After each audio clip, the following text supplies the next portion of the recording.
If space is completely filled by an active superfluid, why don't planets experience fluid drag and spiral into the sun?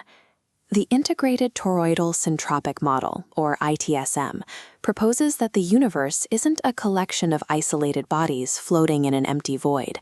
Instead, it models the vacuum as a pressurized superfluid plenum, a macroscopic fluid that replaces the need for invisible dark matter to hold galaxies together. Looking at this dual-panel diagnostic of the kinematic vector field, we see how the superfluid physically interacts with mass. At galactic scales, slow-moving matter locks onto the fluid, generating an acoustic metric wake, shown by these streamlines, that provides the structural grip normally attributed to dark matter. But this introduces a massive mechanical problem. A fluid thick enough to exert that kind of drag on an entire galaxy should logically exert catastrophic drag on planetary orbits. This contradiction breaks standard scientific intuition. We are seemingly forced into a corner. Either sacrifice the clockwork mechanics of the solar system to explain the galaxy, or lose the galaxy's structural glue to save the solar system. To solve this, standard modified gravity models try to tweak the equations of spacetime. They typically scale their mathematical fluid equations linearly, assuming the physics just get proportionally stronger or weaker depending on the mass involved. Planetary accelerations and kinetic energies in the inner solar system are orders of magnitude higher than the slow drift of stars at the galactic edge. We know exactly how gravity behaves in this high-energy environment because of the Cassini mission. Its radial link constraints are so precise, they measure the deflection of light to within 20 parts per million. When you apply linear modified gravity models to these local conditions, the math explodes. Their equations predict a massive compounding drag on the planets that contradicts the actual Cassini telemetry. For a cosmological theory to survive, it must reconcile galactic rotation without predicting a drag that would have visibly knocked Cassini off its calculated trajectory. The ITSM resolves this through a mathematical mechanism called the Plenum Shear Ansatz. Instead of linear equations that grow infinitely, the ITSM uses a fractional Lagrangian with a square root saturation limit. At low kinetic energies, the fluid remains cohesive, creating drag. But as kinetic energy skyrockets, the curve hits a strict horizontal threshold, capping the fluid's behavior.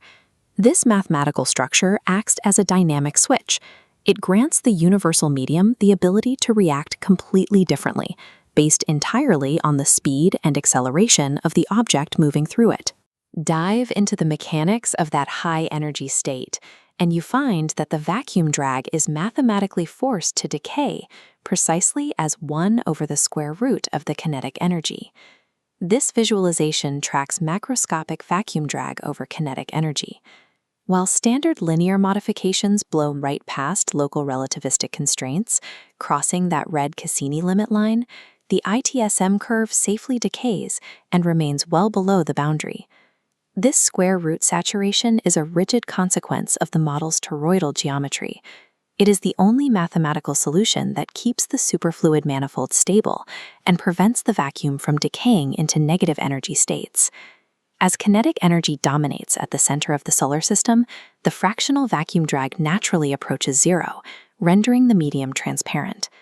To understand what that decay actually looks like, we have to translate the math back into the physical reality of our solar system. A planet whipping around a star generates massive kinetic energy. It moves so fast and with such high acceleration that the superfluid is violently sheared. The medium instantly loses its cohesive grip on the planetary mass. In the high acceleration zones of our solar system, the vacuum fluid natively becomes completely transparent. The drag vanishes, and the pristine, frictionless environment of standard general relativity is perfectly preserved. This extreme shearing essentially decouples the mass from the medium. Because the planet's kinetic energy vastly exceeds the fluid's ability to maintain a quantized lock, the interaction strength drops away entirely. This state of transparency is an invisible shield. It allows our orbital mechanics to function seamlessly, even though we are entirely submerged in a cosmic ocean.